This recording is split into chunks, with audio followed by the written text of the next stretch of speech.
حافظ صبی الاکرام علامہ احسان الہی ظہیر شہید کے نواسے ہیں۔ بڑی خوبصورت آواز میں قرآن مجید کی تلاوت کرتے ہیں۔ انٹرنیٹ پر ان کی ایک تلاوت کی ویڈیو 13 ملین سے زیادہ لوگوں نے دیکھی اور پسند کی۔ بحریہ ٹاؤن میں سب سے بڑا رہائشی پلازہ بنا رہے ہیں۔ ان سے ملاقات کے لیے ہم بحریہ ٹاؤن ان کے گھر پہنچے۔ انہوں نے خود باہر آ کر ہمیں ریسیو کیا۔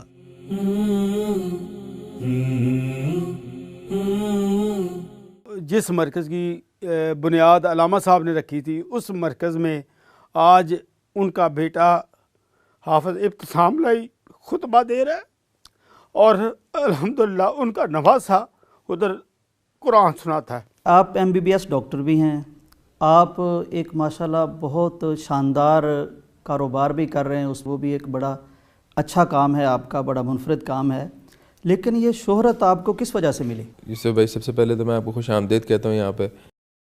دیکھیں، وجہ شہرت جو اس وقت ہے وہ اللہ تعالیٰ کے فضل و کرم سے قرآن کی برکتیں ہیں۔ اللہ تعالیٰ کے کلام کی وجہ سے جو ہے لوگ مجھے تھوڑا بہت پہچاننا شروع ہوئے ہیں۔ نہیں ماشاءاللہ، بہت نوجوانوں میں بہت مقبول ہو گئے ہیں آپ۔ اس میں میرا کوئی کمال نہیں ہے، یہ اللہ تعالیٰ کی ہی دین ہے۔ اللہ تعالیٰ کا ہی ہم کلام پڑھ رہے ہیں اور بس کوشش کرتے ہیں کہ اس کا حق ادا کر دیا جائے۔ یہ مجھے نہیں پتا تھا کہ یہ کلپ کیوں اتنا زیادہ وائرل ہو گیا، بس اس میں ایک ایکسیڈنٹلی جو ہے وہ بیٹھے ہوئے ایک ایڈٹ ہوا ہوا کلپ میرے پاس موصول ہوا ہے۔ ایک میرا دوست ہے سعودیہ سے، انہوں نے بھیجا مجھے، تو پہلے تو میں نے اس کو ریجیکٹ کر دیا کہ اس میں بہت زیادہ ایفیکٹس ہیں، یہ اچھا نہیں لگتا اس کو چڑھانا انٹرنیٹ پہ، لیکن بس وہ سحری سے پہلے میں نے جو ہے نا وہ میں نے کہا چلو ڈال دیتے ہیں، ایک مطلب کوئی پلان نہیں تھا، تو لوگوں نے بہت زیادہ پسند کیا، اور خاص طور پہ ایک جو یہ آیت کا ترجمہ تھا، ما کان محمد ابا احد من رجالکم ولکن رسول اللہ وخاتم النبیین، ختم نبوت کے حوالے سے جو میسج دیا گیا ہے۔ 21 مصلے آپ ماشاءاللہ سنا چکے ہیں، لوگ بہت چاہتے بھی ہیں، دور دور سے آپ کے پیچھے پڑھنے بھی آتے ہیں، تراویح ملتے بھی ہوں گے، وہ کیسی باتیں کرتے ہیں؟ 10 سال کی عمر میں نے حفظ کیا تھا، ماشاءاللہ۔ تو حفظ کے 2 مہینے بعد ہی جو ہے نا میرے والد صاحب نے کہا تم نے مصلی سنانا ہے، تو میرے استاد نے بھی کہا کہ یہ اس وقت پوزیشن نہیں ہے اس کی، ہی اولے پڑے۔ ہاں، تو وہ انہوں نے کہا کہ یہ اس وقت جو ہے وہ اس کی پوزیشن نہیں ہے مصلی سنانے والی، ابھی حفظ کیا ہے 1 آدھ سال۔ والد صاحب کہتے ہیں اس بار نہیں سنایا تو اس نے کبھی نہیں سنانا، تو وہ میرے والد صاحب تھے، ان کی بڑی محنت تھی، ان کو پتہ تھا میرا بھی۔ میں بڑا زیادہ روتا ہوتا تھا، مطلب صبح 8 بجے اٹھ جانا میں نے، اور بس پورا دن سپارہ یاد کرنا، اور مغرب سے پہلے تو میری وہ حالت ہوتی تھی جیسے ایک بچے کے ایگزام سے پہلے نہیں حالت ہوتی، اور میں روتا ہوتا تھا، مطلب میرے والد صاحب مجھے روتے ہوئے کو لے کے جاتے تھے، اور میں کہتا یہ کیا مجھے آپ نے کہاں پھنسا دیا ہے۔ ہماری تربیت ہی ایسے ہوئی تھی کہ ہمیں اسکول چھوڑنے جانا، اسکول سے لے کے آنا یا ٹیوشن چھوڑنے جانا، گھر میں بھی وہ تلاوت کلام پاک لگا ہوتا تھا، گاڑی کے اندر تلاوت لگی ہوتی تھی، گھر کے اندر بھی کوئی کسی قسم کا میڈیا نہیں تھا ہمارے، مطلب ہماری انٹرٹینمنٹ یہ تھی کہ ہم نے سعود الشریم یا شیخ سدیس کی جو ہے نا وہ تلاوت سننی ہے۔ لوگ آتے ہیں بہت دور دور سے آتے ہیں، یہ اللہ تعالیٰ کی ایک رحمت ہے، پتہ نہیں میری آواز میں ایسا کیا ہے کہ ان کو پسند آتی ہے، یہ اللہ کا ہی فضل ہے کہ ان کو دل میں میری آواز اتر جاتی ہے، مطلب بہت زیادہ اپریشیٹ کرتے ہیں، اور میں بڑا زیادہ جو ہے وہ حیران ہوں کہ پاکستان کے اندر لوگوں کو قرآن سننے کا بہت زیادہ شوق موجود ہے۔ اب لوگ جو ہے وہ تیز قرآن پڑھنے والوں کو نہیں پسند کرتے، لوگوں کے اندر بہت زیادہ شعور آیا ہے، سوشل میڈیا کی وجہ سے بہت زیادہ شعور آیا ہے، لوگ ائمہ حرمین کو سنتے ہیں، لوگ مختلف قراء حضرات کو سنتے ہیں۔ مجھے کوئی 2-3 سال ہو گئے، میں اس سرچنگ میں تھا کہ کوئی اچھی آواز کسی اچھے قاری کے پیچھے جو ہے نا وہ پڑھا جائے، تو جب مجھے پہلی دفعہ ان کے پیچھے نماز پڑھی تو مجھے بہت زیادہ مزہ آیا۔ سچ اے اسپرچول اینڈ بیوٹیفل وائس ہے ان کی، ماشاءاللہ لوگوں کی بڑی محبت ہے، اور میں خود بھی یہ سمجھتا ہوں کہ میں خود بھی اپنے آپ کو ان کا ایک فین سمجھتا ہوں۔ جب میں ان کے پیچھے تراویح پڑھتا ہوں تو جس طرح کی رکت طاری ہوتی ہے اس طرح کی رکت میں صرف حرمین میں طاری ہوتی ہے میرے پہ۔ ایک وقت تھا کہ یہاں مصری قراء کا نام لیا جاتا تھا، کانفرنسز ہوتی تھیں، لیکن اب آہستہ آہستہ وہ سادہ، ہموار، رواں، دلوں میں اترنے والا حجازی لہجہ وہ زیادہ مقبول ہو رہا ہے۔ آپ نے مختلف قراء کرام کے نام لیے، آپ کے پسندیدہ قاری کون سے؟ میں شروع کے اندر بہت زیادہ شیخ سعود شریم کو سنتا ہوتا تھا، اس کے بعد آج کل جو ہے میں شیخ یاسر الدوسری کو بہت زیادہ سنتا ہوں، اور ان سے آپ کی ملاقات بھی ہوئی؟ شیخ یاسر الدوسری ریاض میں جب ہم رہتے ہوتے تھے تو میں ایک مدرسے میں دورہ قرآن کے لیے جاتا ہوتا تھا، تو وہاں پہ وہ آتے ہوتے تھے اور انہوں نے مجھے شیلڈ بھی دی تھی دورہ مکمل کرنے پر۔ کس کی خواہش تھی؟ ظاہر ہے گھرانہ تو ماشاءاللہ علامہ احسان لائی ظہیر کی لڑی ہے آگے تک چلی آ رہی، اور یہ جو سعادتیں ہیں یہ بھی سفر کرتی ہیں، نسل در نسل سفر کرتی ہیں، برکتیں محسوس ہوتی ہیں، لیکن والد صاحب کی خواہش زیادہ تھی یا والدہ محترمہ کی خواہش زیادہ تھی؟ بہت زیادہ پیشنیٹ تھے دونوں ہی. مطلب انہوں نے ایک پروجیکٹ سمجھ کے جو ہے نا، میں ان کے لیے ایک پروجیکٹ تھا اس حوالے سے، انہوں نے ہر چیز جو ہے نا وہ لگا دی کہ یار اس قرآن جو ہے نا وہ حفظ لازمی کرنا ہے. مطلب میرے دوسرے بہن بھائیوں پہ اتنی محنت نہیں ہوئی اور کوئی حافظ نہیں ہے میرے علاوہ، انہوں نے اتنی زیادہ میرے پہ محنت کی. آپ بڑے تھے شاید اس لیے؟ میں سب سے زیادہ بڑا تھا. ان کا ایک روڈ میپ تھا کہ ہم نے 5th تک اس کو پڑھانا ہے، اس کے بعد اس کو حفظ کروانا ہے، حفظ کے بعد جو ہے پھر اس کو 7th میں ایڈمیشن کروانا ہے، اس کے بعد اس کو FSC کرانی ہے، پھر ڈاکٹر بنانا ہے. آپ کی زندگی میں والدین کی دعاؤں کا آپ بڑا ایک اثر مانتے ہیں، تو آپ کا خیال ہے کہ میٹرک اور FA آپ نے کم کیا ہے، والدین کی دعاؤں نے زیادہ کروایا ہے، یہ کیا قصہ ہے؟ میری والدہ بھی پروفیسر تھیں سعودی عربیہ کے اندر، اور ہم نے اپنے والدین کو محنت کرتے ہوئے دیکھا ہے، بہت زیادہ محنت کرتے ہوئے دیکھا کہ ان کی زندگی کی کوئی خواہش نہیں تھی سوائے ایک خواہش کے کہ ہماری اولاد کچھ نہ کچھ بن جائے. تو انہوں نے عملی طور پہ بھی، میرے والد صاحب نے، میری والدہ نے ہمیں اتنا پڑھایا کہ وہ 12-14 گھنٹے بیٹھے رہتے تھے، یہاں تک کہ میرے والد صاحب کا جو ہے وہ گھٹنا آج تک جو ہے وہ خراب ہو گیا. جو میٹرک میں انہوں نے مجھے میتھمیٹکس کی تیاری کروائی تھی، ان کی بس یہی خواہش تھی میرے والدین کی کہ ہم اپنے بچوں کو کچھ نہ کچھ بنا دیں. اللہ کا فضل ہے کہ ہم 2 بھائی ڈاکٹر ہیں، ہماری ایک سسٹر ہے وہ بھی ڈاکٹر ہے، تیسرا بھائی ہے ہمارا وہ ابھی FSC میں ہے. میرے والد صاحب نے جب مجھے قرآن بھی حفظ کروایا ہے تب بھی انہوں نے ترجمے پڑھ کے جو ہے نا مجھے حفظ کروایا. جس طرح ایک آپ میتھ کے یا فزکس کے یا کیمسٹری کے کنسیپٹس نہیں اگلے کلیئر کرتے، تو وہ مجھے قرآن کے بھی ترجمے بتا رہے ہوتے تھے. اتنا وہ محنت کرتے تھے، مطلب ان کی ڈیڈیکیٹڈ لائف تھی فار دیئر چلڈرن. میں قصہ سننا چاہ رہا تھا میٹرک اور FSC. میں کوئی اتنا زیادہ برائٹ اسٹوڈنٹ نہیں تھا، الحمدللہ میموری اللہ تعالیٰ کی طرف سے بہتر تھی. میں نے جب میٹرک کیا تو میں نے والدہ کو کہا، میں نے کہا میں نے نہیں پری میڈیکل کرنا. خیر وہ معجزاتی طور پہ پری میڈیکل جو ہے وہ میرا انہوں نے ایڈمیشن کروا دیا اس میں. تو پری میڈیکل کے اندر پہلے دن ہی ہمارے ایک استاد آئے، نوید تبسم ان کا نام تھا، سعودیہ میں پاکستان انٹرنیشنل اسکول ریاض میں نے FSC کی ہے. تو 82 اسٹوڈنٹس کی کلاس تھی، تو انہوں نے آتے ساتھ کہا کہ تم میں سے صرف 1 یا 2 بچوں نے گورنمنٹ کالج میں پڑھنا ہے، اور باقی 2-4 جن کے والدین افورڈ کر سکیں وہ پرائیویٹ میں کھجل ہو جائیں گے. باقی کوئی مکینک بن جائے گا، کوئی کچھ بن جائے گا. اس لیے اپنا احساس کرو اپنے والدین کا اور پڑھو، محنت کرو. کمپٹیشن بڑا ٹف ہے. تو وہ میں نے ان کی بات سنی تو گھر آ کے میں نے مائنڈ سے ہی نکال دیا کہ میں میڈیسن کر سکوں گا. تو میں والدہ سے بات بتائی، والدہ کہتی ہیں میں دعا کروں گی تو ہو جائے گا. میں کہا چلو اب ٹھیک ہے. اب بچپن کے اندر اتنا بندے کو جو ہے وہ اسپرچولی بندہ اتنا اسٹرانگ نہیں ہوتا ایک 15 16 17 سال کی عمر میں. خیر میں نے FSC کی. FSC کے بعد جو ہے وہ میرا مائنڈ تھا میں ایئر فورس میں جاؤں. میں نے اپنا کو بڑا فٹ بھی کر لیا ہوا تھا، میں نے کوئی 30 کلو وزن بھی کم کر لیا. ایئر فورس کی یہاں پہ فورسز اکیڈمی کے اندر ایڈمیشن بھی لیا، تیاری پوری کر لی. بہرحال وہ ایک اپرچونیٹی آئی کراچی ڈاؤ میڈیکل کالج، اس وقت پاکستان کا ٹاپ کالجز میں سے ہے گورنمنٹ. ایک اپرچونیٹی آئی تو میرا اللہ کی طرف سے ایڈمیشن وہاں پہ ہو گیا. مطلب کسی کو بھی میں بتاؤں کوئی یقین ہی نہ کرے کہ یار تمہارا ایڈمیشن گورنمنٹ میں ہو گیا. بہرحال میں 3 سال بعد سعودیہ گیا، اپنے اسکول گیا. تو میں نے انہیں استاد کے پاس گیا، میں نے کہا سر السلام علیکم، میں صبح یہ لکھ رہا ہوں. کہتے ہیں ہاں کیا کر رہے ہو آج کل؟ میں نے کہا سر میں میڈیکل کر رہا ہوں. تو پہلے تو وہ حیران ہو گئے کہ یار کہ میں نے جن لوگوں کو سوچا تھا ان میں یہ تو نہیں تھے. ہاں یہ میڈیکل کر رہا ہوں. یہ کہتے ہیں کون سے کالج سے کر رہے ہو؟ میں نے کہا سر میں ڈاؤ سے کر رہا ہوں. تو وہ اٹھ کے کھڑے ہو گئے، کہتے ہیں گورنمنٹ سے کر رہے ہیں؟ میں نے کہا سر میں اپنی کلاس میں واحد نہیں ہوں، آپ نے کہا تھا آپ کی زبان پوری ہوگی.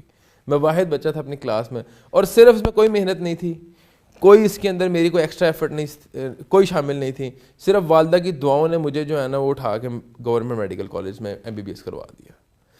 آج تک میری یہ جب سے میں نے ہوش سنبھالا ہے مجھے نہیں یاد کہ میں نے آج تک کوئی ایگزام ایسا دیا ہو جس میں والدہ کو مسئلے پہ بٹھا کے نہ گیا ہوں. یعنی کامیابی کا راز والدہ کی دعائیں. میں تو یہ بات کرتا ہوں کہ ایک بد نصیب اور سب سے زیادہ جو ایک جس پہ اللہ تعالیٰ کا عذاب ہے اس شخص پہ ہے جس کے والدین اس سے راضی نہیں ہے. میں یہ سمجھتا ہوں وہ بد نصیب ہے کہ اتنی رحمتیں اتنی برکتیں اس سے اللہ تعالیٰ نے اٹھا لی ہوئی ہیں کہ اس کے والدین اس سے راضی نہیں ہیں.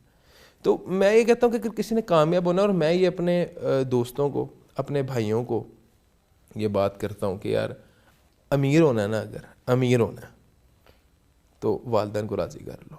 تو میرے والدین بھی جو ہے نا, میری والدہ وہ میرا مذاق بھی اڑاتے ہیں, کہتے ہیں تو نہیں میرا ایویں نہیں میری خدمت نہیں کرتا, یہ گل ماندا, تینوں امیر ہونے دا شوق ہے گیا بس. سبیل بھی اور اس کے دیکھا دیکھی چھوٹے بچے بھی اتنے کو تابع دار ہیں کہ میں کہتا ہوں, اللہ سے دعا کرتا ہوں کہ یا اللہ اس طرح کی اولاد ہر ایک کو دے.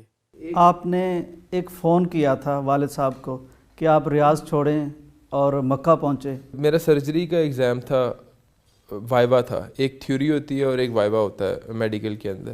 فائنل ایئر میں تھا, تو آگے پیچھے اگر سپلی آ جانا تو اتنی میٹر نہیں کرتی. فائنل ایئر میں نا ہر بندے نے مائنڈ بنایا ہوتا ہے میں یہاں سے فارغ ہو کے اب اگلی پلاننگ میں ہوں میں, تو وہ فائنل ایئر کی جو سپلی ہوتی ہے نا وہ بہت زیادہ تکلیف دہ ہوتی ہے. خیر وہ میں وائوا کے لیے گیا تو میں بڑا تیار ہوا تھا. یوزلی لوگ پینٹ کوٹ پہنتے ہیں بڑا سفسٹیکیٹڈ, اوپر لیب کوٹ. میں نے خیر وہ ٹی شرٹ سی پہنی ہوئی, میں لیب کوٹ پہنا اور میں چلا گیا. تو مجھے پروفیسر مجھے کہتے ہیں کہ تم یہاں پہ ایگزام دینے آئے ہو, ہیرو بننے آئے ہو؟ تو میں نے ان سے کہا سر مجھے آتا ہے, آپ جو مجھ سے پوچھیں. تو میں نے ان کی بات کو اگنور کیا. کانفیڈنٹ تھے؟ میں کانفیڈنٹ, میں نے کہا مجھے آتا ہے جو آپ پوچھیں. تو کہتے ہیں میں نے کچھ نہیں پوچھا تم سے. ایک مزاج ہے وہاں میڈیکل کا, ایک یونیورسٹیز کے پروفیسرز کا اپنا ایک مزاج ہوتا ہے. خیر انہوں نے میرے سامنے جو ہے نا مجھے زیرو کیا, کہتے ہیں ہو گیا وائوا, میرے سامنے لکھ کے. اب تھیوری میری بڑی اچھی ہوئی تھی اور اس میں یہ ہوتا ہے کہ 4 ایگزامنرز ٹیسٹ لیتے ہیں, تو مجھے ایک ایگزامنر نے 0 ہی دے دیا. تو میں ہاسٹل پہنچا اپنے, میں نے فون کیا, میں نے کہا ابی جان آپ جو ہے نا وہ ابھی آپ جائیں عمرہ کر کے آئیں, میرے لیے دعا کریں, میں فیل ہو جاؤں گا. والدہ کو میں نے کہا, میں نے ان کو پوری ٹینشن دے دی. تو کہتے ہیں بیٹا میں دعا تیرے لیے یہاں کر دیتا ہوں. میں نے کہا نہیں آپ مکہ جا کے دعا کریں, آپ نے جانا ہے بس مکہ جانا ہے اور دعا کریں, آپ ابھی فلائٹ لیں. وہ ریاض میں ہوتے تھے, میں نے کہا ابھی آپ جدہ جائیں, وہاں سے عمرہ کر کے دعا کر کے بے شک رات کو آ جانا. پھر میرے والد صاحب جو ہے وہ اسی وقت جو ہے وہ گئے, انہوں نے دعا کی. حالانکہ اس وقت ان کے جو ہے نا وہ کافی زیادہ مسئلہ تھا ٹانگ کا, ان کو کافی زیادہ درد تھی. تو اس کے باوجود جو ہے وہ میں بھی لالچی ہو گیا, میں نے کہا میرا ایگزام کلیئر ہونا بڑا ضروری ہے. خیر رزلٹ آیا, اللہ تعالیٰ نے کرم کیا, فضل کیا, اور الحمدللہ میں پاس بھی ہو گیا. ایک بار اس طرح بھی ہوا ہے کہ میری والدین کو چھٹی ہوتی تھی جمعرات جمعہ, سعودی عرب میں اندر نا پہلے آج سے 2-3 سال پہلے چھٹی ہوتی تھی جمعرات جمعہ. تو مجھے اپنی والدہ کو اٹھانا نہیں پڑتا تھا عام دنوں میں, کیونکہ وہ صبح ویسے ہی 6 بجے اٹھ جاتی ہیں. جب وہ سروس کرتی تھیں تب بڑا پنکچوئل تھی, صبح 6 بجے اٹھ جاتی تھی. تو اب جمعرات جمعہ کی چھٹی ہوتی ہے, وہ ذرا اس دن ذرا تھوڑا سا دیر تک سوتے ہیں, 10-11 بج جاتے ہیں ان کو اٹھتے اٹھتے. تو میرا جمعرات کو پیپر تھا فورینسک میڈیسن کا, میں ہال کے باہر کھڑا ہوں 8:30 بجے, میں ان کو کالیں کر رہا ہوں, نہیں اٹھا رہے, میرے والدین سوئے ہوئے تھے. 9 بج گئے, میرا پیپر شروع ہو گیا, میں باہر کھڑا ہوں.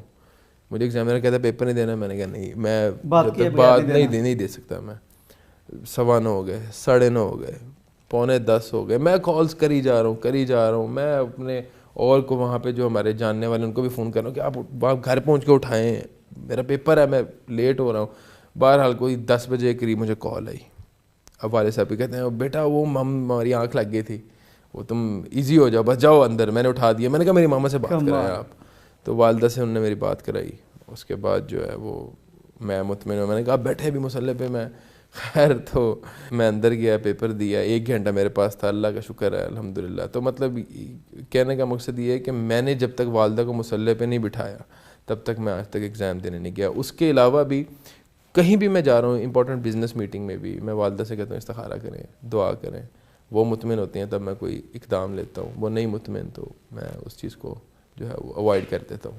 آپ کے گھر میں اس بات کو تھریٹ سمجھا جاتا ہے والدہ کی طرف سے, اگر وہ کہہ دے کہ میں آپ کے لیے دعا نہیں کروں گی؟ ہمارے لیے سب سے زیادہ جو تھریٹننگ بات ہے اور ہمارے لیے ایک خوف کی علامت ہے کہ ہماری والدہ کہتے ہیں جاؤ پھر میں دعا نہیں کرنی, تو یہ ہمارے لیے دی اینڈ ہے, اس سے اوپر کی کوئی بات نہیں ہے. مطلب یہ بات ہم سننا بھی افورڈ نہیں کر سکتے. اس کی وجہ یہ ہے کہ ہم یہ سمجھتے ہیں کہ ہمارے اوپر جو بھی اللہ تعالیٰ کے فضل ہے یا رحمتیں ہیں, یا اللہ تعالیٰ اگر ہمیں رزق بھی دے رہا ہے, یا اللہ تعالیٰ اپنا جو بھی ہم پہ فضل کر رہا ہے, کوئی بھی ترقی دے رہا ہے, یا بے شک ہماری عزت ہے معاشرے کے اندر, وہ شاید اس لیے کیونکہ ہمارے والدین ہم سے راضی ہیں. وہ ہمارا یہ ایمان ہے. کوئی بھی آپ نے والدہ کا یا والد کا نافرمان اس کو آپ نے آگے جاتے اوپر اٹھتے نہیں دیکھا. اللہ کے فضل و کرم سے میں دنیا کے کئی ملک پھرا ہوں. میں ساری زندگی سعودیہ میں رہا ہوں. میرے ملٹی نیشنل دوست تھے, کلچرل ڈفرینس تھے ہمارے ان کے ساتھ. حیدرآباد دکن کے, انڈیا کے, میرے استاد انڈیا کے تھے قاری ارشد قاسمی صاحب. میرے دوست سری لنکن بھی تھے, امریکنز بھی تھے, آسٹریلین بھی تھے. میں خود امریکہ بھی گیا ہوں, دبئی وغیرہ کے اندر بھی جاتا آتا رہتا ہوں کاروباری سلسلے میں.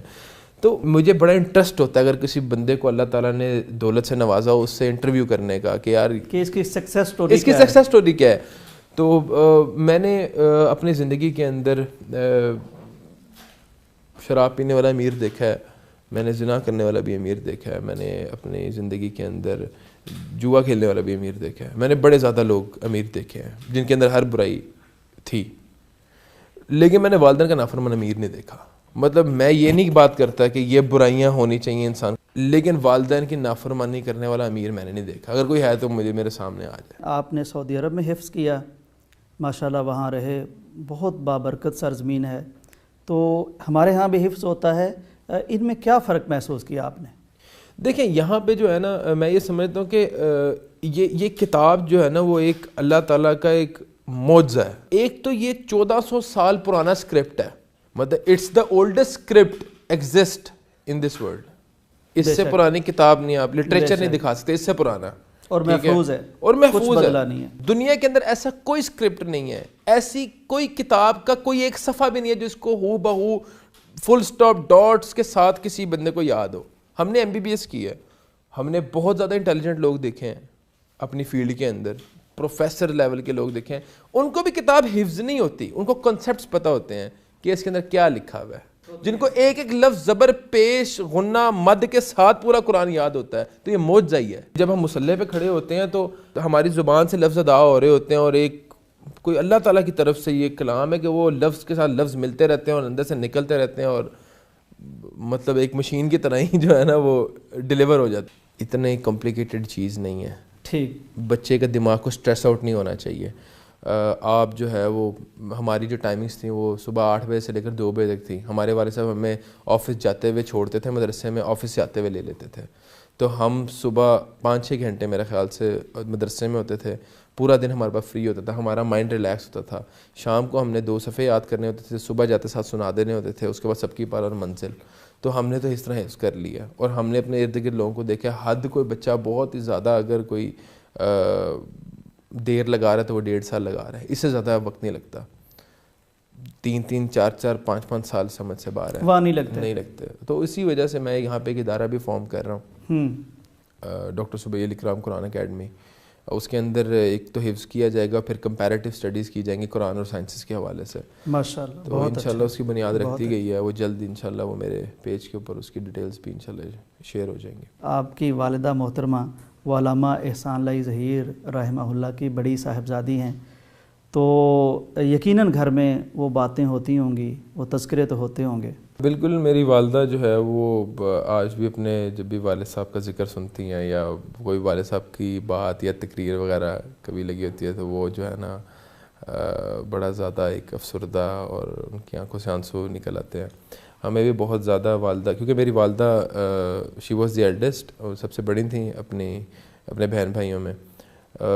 تو ان کا اور علامہ احسان اللہ ظہیر شہید رحمۃ اللہ علیہ کا ایک بڑا ایک آپس میں کلوز بانڈ تھا. علامہ صاحب جب بھی باہر سے آتے تھے تو سب سے پہلے جو ہے نا میری والدہ کے آگے وہ پورا ٹچ کر سکتے تھے کہ جو تمہیں پسند ہے وہ لے لو, بعد میں اپنے بچوں کو دوں گا.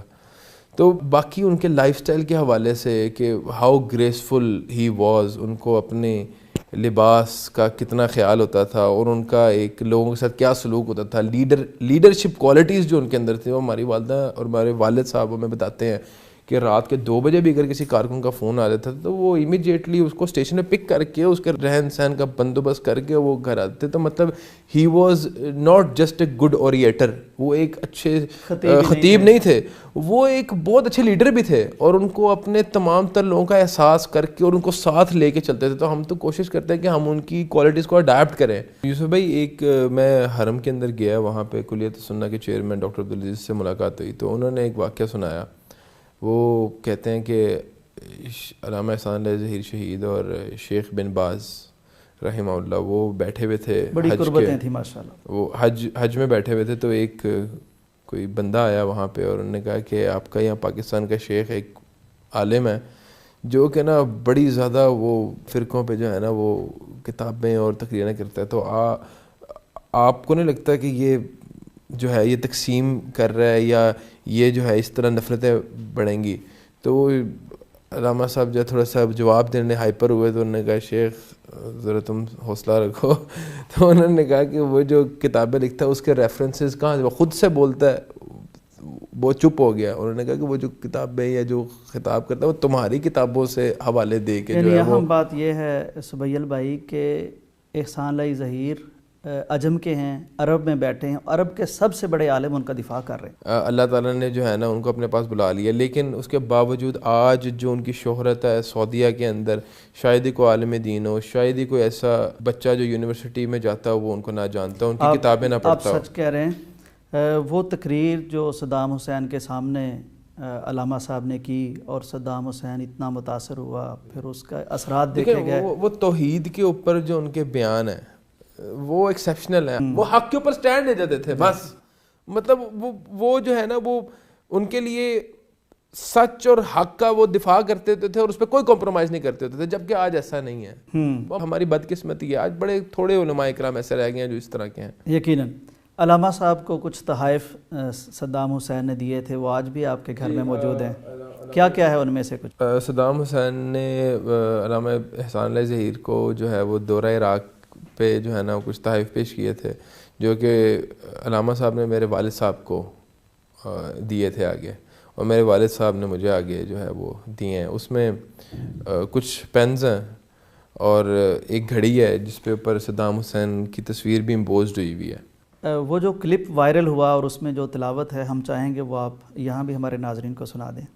ما كان على النبي من حرج فيما فرض الله له سنة الله في الذين خلوا من قبل وكان أمر الله قدرا مقدورا الذين يبلغون رسالات الله ويخشونه ولا يخشون أحدا إلا الله وكفى بالله حسيبا ما كان محمد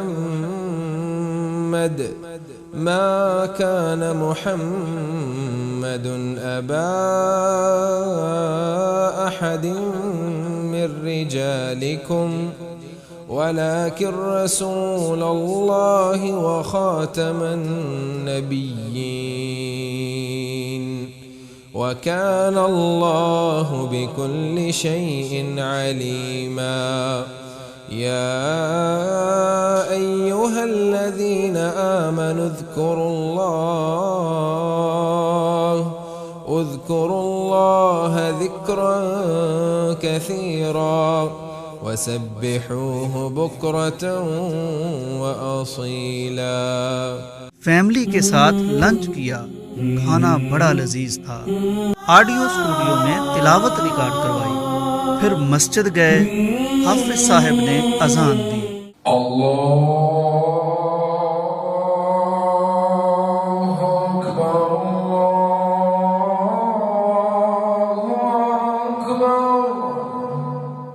دفتر پہنچے, دوستوں کے ساتھ چائے پی.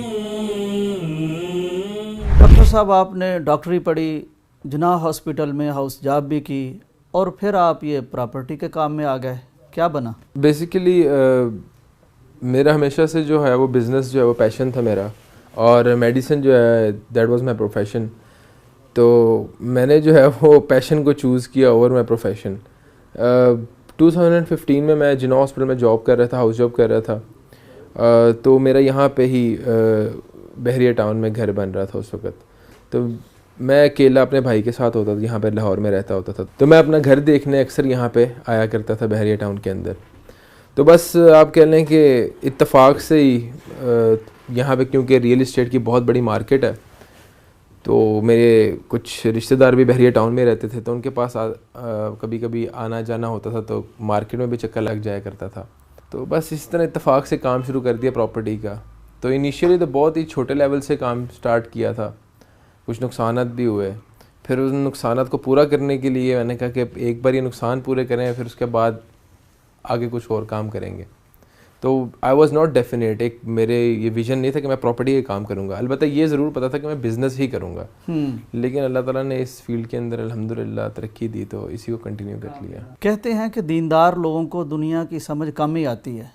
آپ بحریہ کا سب سے بڑا پلازا بنانے جا رہے ہیں، وہ کیا کہتے ہیں، یہ کھلا تضاد نہیں؟ نہیں، بیسیکلی میں یہ سمجھتا ہوں کہ جس بندے کو دین کی فہم ہے وہ جتنا بہتر کاروبار کر سکتا ہے، میرا خیال ہے کہ اور کوئی بھی نہیں کر سکتا. کیونکہ جو کاروبار کا بھی جو طور طریقہ ہمارے دین نے ہمیں سکھایا ہے وہ شاید کوئی اکنامکس کی یا فائنانس کی کتاب بھی نہیں آپ کو سکھا سکتی. ہمارے لیے رول ماڈل جو ہیں وہ جیف بیزوس یا بل گیٹس نہیں ہیں. ہمارے لیے رول ماڈل ہیں عبد الرحمن بن عوف رضی اللہ عنہ، ہمارے لیے رول ماڈل ہیں عمر فاروق رضی اللہ عنہ، عثمان غنی رضی اللہ عنہ. تو ہم نے ان کی ایک سیرت کو دیکھ کے، ان کے لائف سٹائل کو دیکھ کے کہ جو کاروبار انہوں نے کیا، جس طرح انہوں نے کیا، اس کو فالو کرنا ہے. مطلب میں یہ سمجھتا ہوں کہ کاروبار کی جو بیوٹی اسلام ہمیں سکھاتا ہے، جس طرح عبد الرحمن بن عوف رضی اللہ عنہ کاروبار کرتے تھے کہ ان کے 2-3 اصول تھے، بڑے خوبصورت اصول ہیں. کہ وہ کہتے تھے کہ نہ ادھار لو نہ ادھار بیچو. بہت زیادہ اگر آپ ڈیپلی اس کو اسٹڈی کریں تو بڑی زیادہ قباحتوں سے، آج کے دور میں اگر کوئی بندہ یہ اصول بنا رہا ہے تو بڑی قباحتوں سے بچ جاتا ہے. پھر دوسرا یہ تھا کہ نیور اسٹاک، ذخیرہ اندوزی نہ کرو، یا آپ یہ نہ انتظار کرو کہ یار میں چیز اسٹاک کر لیتا ہوں جب بڑھے گی بیچوں گا. جہاں پہ آپ کو مناسب فائدہ ملے آپ فوراً ڈسپوز آف کر دیں، آپ موو فارورڈ. تو اس میں سے بھی یہ پتہ لگتا ہے کہ سرکولیشن آف فنڈز یا رولنگ آف فائنانس میں بہت زیادہ برکت ہوتی ہے اگر اس چیز کو اسٹڈی کریں آپ. اس کے بعد انہوں نے ایک اور جو ہے ان کا اصول تھا، کبھی کسی سودے کا عیب نہ چھپاؤ. تو ونس اگین آپ اس میں بھی لاجیکلی اگر آپ اسٹڈی کریں تو جو بندہ کسی سودے کا عیب نہیں چھپاتا اس کی کلائنٹ سیٹسفیکشن کا کیا لیول ہوگا کہ کلائنٹ تو اس کے علاوہ کبھی زندگی میں کسی اور بندے کے پاس جائے گا بھی نہیں کہ یار یہ بندہ تو سودے میں عیب نہیں چھپاتا. تو میں یہ سمجھتا ہوں کہ اس کے علاوہ ایک اور اصول ہے جو ہم لوگ یہاں پہ امپلیمنٹ کرتے ہیں اپنی کمپنی کے اندر اور معاشرے کے اندر. آپ کو میجورٹی آف دی کمپنیز جو کام کر رہی ہیں ریئل اسٹیٹ میں بھی یا کوئی بھی انڈسٹری ہو، وہ اس پیٹرن پہ نہیں کام کرتی کہ ہم کہتے ہیں کہ یار خریدا ہوا مال واپس ہو سکتا ہے. مطلب اگر ہمارے پاس کسی نے 10 روپے انویسٹ کیے ہیں تو ہم جو ہے وہ گارنٹی دیتے ہیں کہ آپ کے 10 روپے امانت ہیں، جب مرضی آپ واپس لے لیں. تو ہمارا یہ اصول ہے، ہم پروفٹ کے نفع کے ذمہ دار نہیں ہوتے. ہم یہ کہتے ہیں آپ کی انویسٹمنٹ ہمارے پاس سیف ہے. کیوں؟ ہمارے نبی کی سنت ہے، خریدا ہوا مال واپس ہو سکتا ہے. تو دیر از آلویز این ایگزٹ. دین جو ہے آسانیاں پیدا کرتا ہے. ہم کہتے ہیں ہم لوگوں کے لیے آسانیاں پیدا کریں گے، اپنے کلائنٹس کے لیے، اپنے کسٹمر کے لیے آسانیاں پیدا کریں گے کہ ہمارا کاروبار اور فلرش کرے گا آسانیاں پیدا کرنے سے. تو اللہ کا شکر ہے 5 سال سے ہم ریئل اسٹیٹ کا کام کر رہے ہیں. اللہ تعالیٰ نے ترقی دی اور ہم as a real estate broker شروع کیا تھا. آج الحمدللہ ریئل اسٹیٹ ڈیولپر ہیں. بحریہ ٹاؤن کے اندر اس وقت سب سے لارجسٹ ریزیڈینشیل ٹاور میں بنا رہا ہوں. ہم نے تو سنا ہے کہ جھوٹ کے بغیر کاروبار نہیں ہوتا. آپ کہتے ہیں آپ کے آئیڈیل حضرت عبد الرحمن بن عوف ہیں اور وہ سارے اصول ہیں اور چیزیں آپ واپس بھی کر دیں گے، ایپ بھی بتائیں گے، تو اس کے باوجود یہ کب تک پلازا بنا لیں گے آپ؟ دیکھیں بات یہ ہوتی ہے کہ ہر فیلڈ کے اندر کچھ نہ کچھ جو ہے وہ آپ کو ہرڈلز آتی ہیں، پریشانیاں آتی ہیں. تو میں یہ سمجھتا ہوں وتوکل علی اللہ وکفیٰ باللہ وکیلا ایک بڑا خوبصورت اور ایک بڑی موٹیویشنل یہ آیت ہے کہ اللہ پہ توکل کرو، اللہ آپ کا وکیل ہے. مطلب اللہ تعالیٰ کے اوپر چھوڑ دیں. اس کے بعد پھر کچھ چیزیں ہیں جہاں پہ ہم پھنستے ہیں، وہاں پہ ہم بڑا قرآن کا سہارا لیتے ہیں. وَمَن يَتَّقِ اللَّهَ يَجْعَل لَهُ مَخْرَجًا. اللہ تعالیٰ نے جب ہم ان آیتوں پہ ایمان لے کے آتے ہیں نا اور ان آیتوں کو سمجھتے ہیں، اللہ تعالیٰ کہتا ہے کہ وَمَن يَتَّقِ اللَّهَ يَجْعَل لَهُ مَخْرَجًا. تقوی کے اندر ایگزٹ ہے، دیر از این ایگزٹ ان تقوی. تو جس بندے نے تقوی اختیار کر لیا اس کے لیے راستے ہموار ہیں، وہ ہر سچویشن سے نکل جاتا ہے. تو ایک جب آپ اس کنسیپٹ میں آتے ہیں جھوٹ بول کے سودا بیچنا، تو میں یہ سمجھتا ہوں کہ جھوٹ بولنے سے کیا آپ کا رزق حلال رہ جاتا ہے. آپ کو حلال اور حرام میں ڈفرینشیٹ کرنا چاہیے. اگر تو ایک بندے کا ضمیر جو ہے وہ زندہ ہے تو میں یہ سمجھتا ہوں وہ نہیں جھوٹ بولے گا. اور میں یہ نہیں سمجھتا کہ ہم لوگ ایسا کاروبار کر رہے ہیں. بہت زیادہ لوگ ہیں جو بڑا ایمانداری سے بڑا شفاف کاروبار کر رہے ہیں. اور دوسری بات یہ ہے کہ جہاں پہ بندہ اپنی پرابلمس کا سلوشن قرآن سے تلاش کرنا شروع کر دیتا ہے وہاں پہ میں سمجھتا ہوں اس کے کاروبار میں بھی بہتری ہوتی ہے, اس کی لائف اسٹائل میں بھی بہتری ہوتی ہے. مطلب ہم یہ سمجھتے ہیں وَيَرْزُقْهُ مِنْ حَيْثُ لَا يَحْتَسِبُ وَمَن يَتَوَكَّلْ عَلَى اللَّهِ فَهُوَ حَسْبُهُ.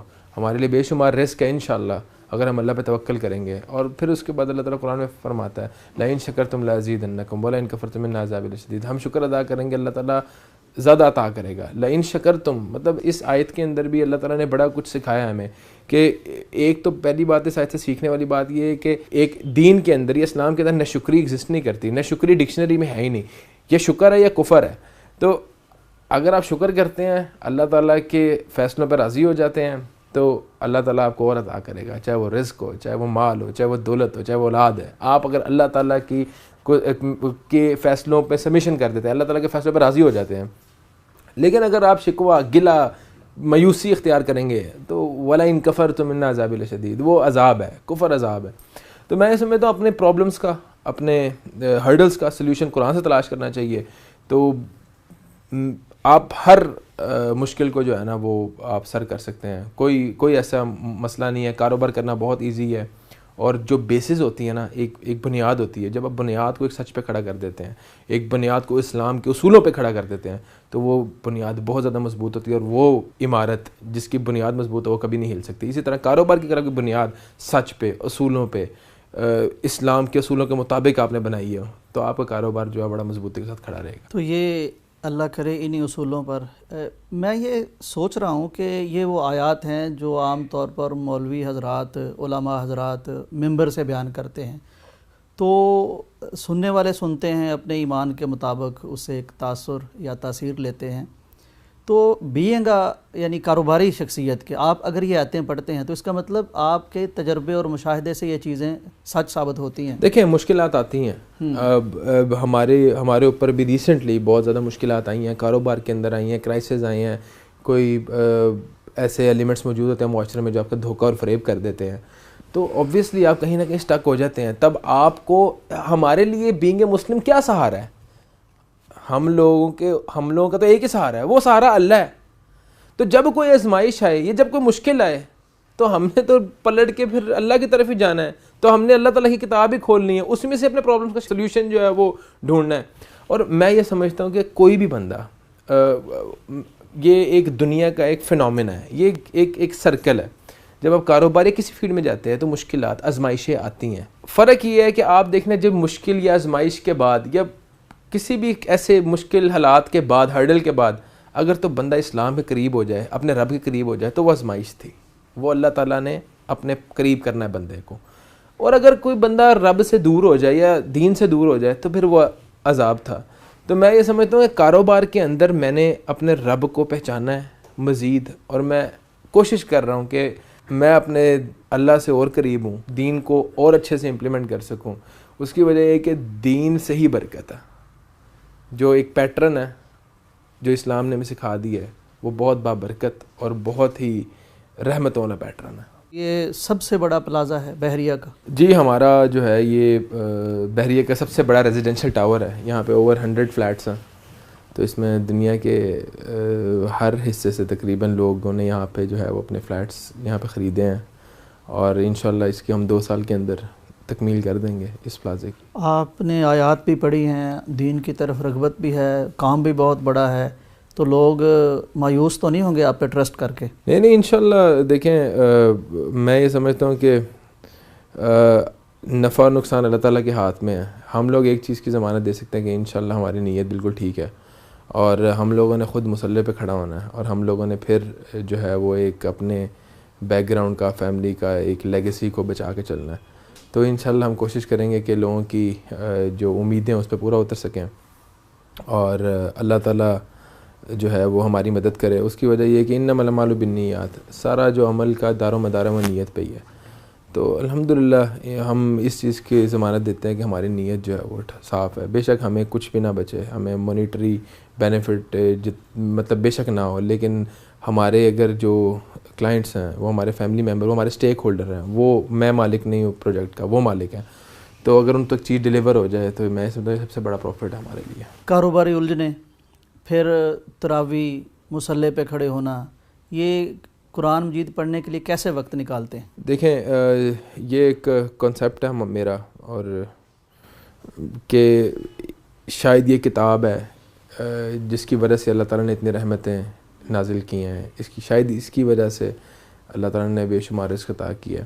تو رمضان کا مہینہ، چاہے جب میں اسکول میں تھا، جب میں میڈیسن میں آیا، اس کے بعد جب میں کاروبار میں آیا، ان 3 فیزز میں جب اسکول میں پڑھتا تھا تراویح، یا جب رمضان آتا تھا تو میں اسکول چھوڑ دیتا تھا، جاتا ہی نہیں تھا. جب MBBS میں تھا، چاہے میرا پیپر ہو چاہے نہ ہو، چاہے جتنی مرضی امپورٹنٹ میری کلاسز چل رہی ہوں، تو میڈیکل کو میں 1 مہینہ خیر آباد کہہ دیتا تھا. اب کاروبار کے اندر تو 1 مہینہ میں کاروبار بھی نہیں کرتا، تراویحوں کی تیاری کرتا ہوں، کیونکہ میرا تراویحوں کا شیڈیول یہ ہوتا ہے صبح میں سحری تک جو ہے وہ جاگتا ہوں. میں تراویحوں کے بعد تھوڑا سا کام کو 1-2 گھنٹے دیکھتا ہوں، رات کو تھوڑی بہت ورزش وغیرہ کرنی ہوتی ہے، اس کے بعد پارا دہرانا ہوتا ہے 1-2 بار، نماز کے بعد سو جاتا ہوں، پھر صبح اٹھ جاتا ہوں 11 بجے کے قریب. پھر 11 بجے سے رات کو عشاء کی اذان تک میں نے قرآن ہی پڑھنا ہوتا ہے، اس کے علاوہ یا نمازیں ہیں یا قرآن ہے.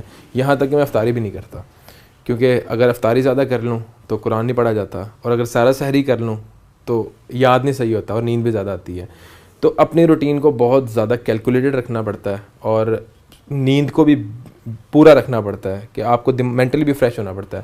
تو کاروبار کو ذرا میں جو ہے نا کنارہ کشی کر لیتا ہوں 1 مہینے کے لیے. وہ الحمدللہ میرے ساتھی ہیں، وہ دیکھتے ہیں، بھائی ہے محسن بھائی ہیں یہاں پہ، وہ کاروبار کو دیکھتے ہیں میری عدم موجودگی میں. تو الحمدللہ کوئی اتنا افیکٹ نہیں ہوتا، بلکہ زیادہ برکتیں پڑتی ہیں. جب میڈیکل میں تھا تو آج تک میڈیکل کا بھی حرج نہیں ہوا، اسکول میں تھا تب بھی حرج نہیں ہوا، کاروبار بھی الحمدللہ بہتر ہی ہوتا ہے، کوئی حرج نہیں ہوتا. تو اللہ تعالیٰ کی ذمہ ڈال دیتے ہیں رمضان میں ہر چیز، بس صرف قرآن کے اوپر فوکس ہوتا ہے. کیونکہ رمضان المبارک میں اس کی مصروفیات ساری قرآن کے ساتھ ہوتی ہیں.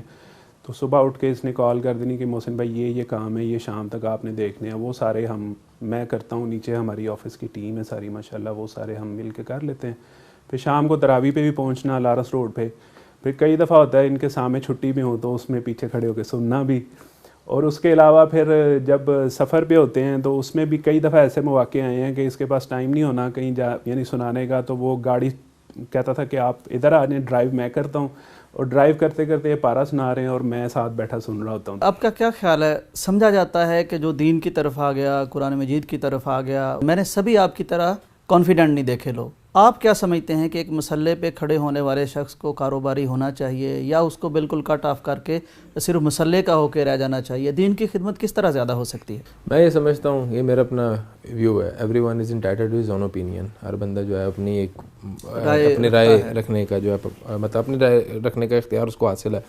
تو میں یہ سمجھتا ہوں جو مسئلے پہ کھڑا ہوتا ہے نا، اس کو LV کا بھی پتہ ہونا چاہیے، گوچی کا بھی پتہ ہونا چاہیے، اس کو پتہ ہونا چاہیے کہ یار کون سے برانڈ ایگزسٹ کرتے ہیں، اور اس کو اچھی پوشاک جو ہے پہننی چاہیے، اس کو جو ہے نا اچھے پرفیومز لگا کے کھڑا ہونا چاہیے، اور اس کو لینڈ کروزر کے اوپر جب وہ مسجد کے اندر آئے گا تو لوگ زیادہ متاثر ہوں گے. یہ میری رائے ہے. تو میں یہ سمجھتا ہوں کہ ایک مسئلے پہ کھڑے ہونے لوگ ہیں نا، ان کا تو لائف اسٹائل ایسا آئیڈیل ہونا چاہیے کہ لوگ اس کو آئیڈیلائز کریں ہر لحاظ سے، کہ اس کو وہاں پہ پتہ ہو کہ مطلب دنیا کے اندر بھی، دنیا داری میں بھی ہم سپیریئر ہیں، اور دین میں بھی ہم سپیریئر ہیں، and he should be confident enough. میں کہتا ہوں جب علماء اکرام کی اور مسلح پہ کھڑے ہونے والے لوگوں کی معیشت بہتر ہوگی، اور وہ خود مختار ہوں گے، کاروباری ہوں گے، اور معاشرے کا ایک سوسائٹی کے سب سے اسٹرانگ فائنینشیل ایلیمنٹس وہی لوگ ہوں گے نا، تو انشاءاللہ لوگ ان کی بات بھی سنیں گے. دیکھیں جب آپ محتاج ہوتے ہیں نا ماسز کے، کہ یار میں ایک مسلح پہ کھڑا ہوں اور مجھے صرف لالچ یہ ہے کہ یار میں 1 مہینے بعد میں نے ان سے پیسے وصول کرنے ہیں، تو میں کھل کے بات بھی نہیں کر سکتا، اپنا موقف بھی نہیں بتا سکتا. جب میں بغیر کسی لالچ کے بے لوث صرف اللہ کی رضا کے لیے ایک مسلح پہ کھڑا ہو رہا ہوں، اور کوشش یہ ہے کہ میں اچھی پوشاک زیب تن کروں، اور ایک اچھی خوشبو لگا کے جاؤں، اور اچھی سواری جو اللہ تعالیٰ نے مجھے عطا کی ہے میں اس میں جاؤں، تو ظاہری بات ہے آپ وہ ایلیمنٹ بنتے ہیں، آپ وہ ایک پرسنالٹی بنتے ہیں جس کو لوگ آئیڈیلائز کرتے ہیں، اور لوگ اپنے بچوں کو بھی آپ جیسا بنانا چاہتے ہیں. جیسے میں سعودی عرب میں تھا تو جب قرآن کا شوق میرے اندر کہاں سے پیدا ہوا کہ میری مسجد کا جو امام تھا وہ اس کے پاس معاشرے کی سب سے بہترین گاڑی میں وہ مسجد میں آتا تھا، اور اس کی پرسنالٹی کو دیکھ کے ہم متاثر ہوتے تھے، اس کے بات کرنے کے انداز سے، اس کی پوشاک سے، اس کے لباس سے. اور وہ ایک محتاج نہیں تھا اپنے نمازیوں کا، وہ خود اپنے نمازیوں کی دعوتیں وغیرہ کرتا ہوتا تھا. تو ہم چاہتے ہیں ہم وہ ایک کنسیپٹ یا وہ ایک چیزیں جو ہے یہاں پہ امپلیمنٹ کریں، کہ جو مسجد کے اندر امام کھڑے ہوتے ہیں، ایک اللہ کا کلام پڑھتے ہیں، اور مطلب میری نظر کے اندر وہ سوسائٹی کا سب سے سپیریئر ایلیمنٹ ہے. ڈاکٹر انجینئر ایک سائڈ پہ، علماء اور یہ حفاظ، ان کا جو سٹیٹس ہے، ان کے تو قدموں میں بیٹھتے ہیں بزنس مین، ان کے تو قدموں کے اندر ڈاکٹر انجینئرز بیٹھتے ہیں. تو ان کے دلوں کے اندر، ان کے سینوں کے اندر جو تعلیم ہے، جو ایک اللہ تعالیٰ نے ان کو کتاب ان کو عطا کی ہوئی ہے جس کے یہ حافظ قرآن ہے، جو سینوں کے اندر، جن کے دماغوں کے اندر حدیثیں اور قرآن ہوں، وہ لوگ تو سب سے افضل ہیں. تو میں کہتا ہوں ان کی معیشت بہت بہتر ہونی چاہیے، ان کی محتاجی نہیں ہونی چاہیے. اور میں یہ حکومت سے بھی اس بات کا جو ہے وہ مطالبہ کرتا ہوں کہ آپ براہ کرم علماء اکرام کی اور حفاظ قرآن کو جو ہے نا وہ اہمیت دیں، اور ان کے لیے کوئی نہ کوئی ایک جو ہے نا باڈی بننی چاہیے جو ان کی معیشت کا پراپر خیال رکھے، ان کو محتاجی سے نکالیں. یہی میں سوچ رہا تھا کہ آپ نے سعودی عرب کی مثال دی. سعودی عرب میں علماء اکرام ہوں، حفاظ ہوں، یہ سارے ان کی سرپرستی حکومت کرتی ہے، یہ سرکاری ملازم ہوتے ہیں اور ان کی ماشاءاللہ بہت شاندار اسے آپ تنخواہ کہہ لیں، وظیفہ کہہ لیں، روزگار کا بندوبست ہے. ہمارے ہاں یہ ایک محروم طبقہ کر دیا گیا حکومت کی طرف سے بھی، اور پھر کاروباری حضرات کو بھی جو رول پلے کرنا چاہیے تھا، مطلب جو شخص آپ کے مصلی امامت پہ کھڑا ہوتا ہے، جو آپ کی آخرت کے لیے ایک مطلب کہ آپ کو مربی بھی ہے اور آپ کی تربیت کر رہا ہے یا آپ کو گائیڈ کر رہا ہے، تو محروم کر دیا گیا ہے. اس حوالے سے کوئی جامع پلان نہیں بننا چاہیے؟ میں اس بارے میں کوشش بھی کر رہا ہوں، اور میں یہ چاہ رہا ہوں کہ اس طرح کی ایک ہم جو ہے نا تھوڑی بہت ایک ایسوسیشن بنا لیں جہاں پہ مطلب جو بھی امام حضرات ہیں جو نمازیں پڑھاتے ہیں یا جو قرآن کا درس دیتے ہیں، جو قرآن کی تعلیم دیتے ہیں، تو ہم لوگ ایک جو ہے نا ایک ایسوسیشن بنا کے اپنی آواز جو حکومت تک پہنچائیں گے، ہماری سرپرستی کرے حکومت. اور ایک ٹرینڈ سیٹ ہونا چاہیے یا ایک پیٹرن سیٹ ہونا چاہیے کہ یار جو ایک قرآن پڑھانے والا شخص ہے وہ اتنی ایک عظیم ایک تعلیم دے رہا ہے کسی کو، اور اس کی تنخواہ معاشرے میں سب سے کم ہے. کیا ہماری یہ کیا کلام اللہ، کیا قرآن مجید کیمسٹری اور فزکس کی کتاب سے زیادہ افضل نہیں ہے؟ تو اس کو پڑھانے والے کی تنخواہ اس استاد LGS کے ٹیچر سے کم کیوں ہے، شعیفات کے ٹیچر سے کم کیوں ہے، یا MBBS پڑھانے والے ٹیچر سے کم کیوں ہے، پروفیسر سے کم کیوں ہے؟ اس کی تو ہائی رینک سیلری ہونی چاہیے، کیونکہ جتنی عظیم تعلیم وہ دے رہا ہے اتنی تو اس کا تو کوئی مقابلہ ہی نہیں ہے. دیکھیں ہم لوگوں کو یہ گلوریفائی کرنا چاہیے کہ یار یہ اس کا مقام کیا ہے، اس کی ایک عزت کو بڑھانے کے اندر ایک کردار ادا کرنا چاہیے ہر عالم دین کو، ہر شخص کو. سبیل صاحب، آپ سے مل کر، آپ کی باتیں سن کر بڑی انرجی ملی، بڑی خوشی ہوئی، بڑی تازگی ملی. میری دعا ہے کہ ہمارے معاشرے میں آپ جیسے نوجوان بہت زیادہ ہوں جو دین سے بھی اس طرح کمیٹڈ ہوں، اور جو کاروباری سوجھ بوجھ اور لیاقت بھی جانتے ہوں، اور جن کا دین پر واقعتاً اس طرح کا اعتماد ہو کہ وہ مغرب سے مروب نہ ہوں، وہ جو دین کے بغیر مادیت ہے اس سے مروب نہ ہوں، اور وہ جو دونوں چیزیں جیسے اسلام نے ہمیں کہا، قرآن نے کہا کہ ربنا آتینا فی الدنیا حسنہ وفی الآخرۃ حسنہ، ان کی دنیا دیکھ کے بھی خوشی ہو، آخرت بھی بہتر ہو. تو اللہ کرے ایسے نوجوان اور بہت سارے ہو جائیں. آپ کو بھی اللہ کامیاب کرے. بہت شکریہ. بہت شکریہ آپ کے آنے کا. جزاک اللہ.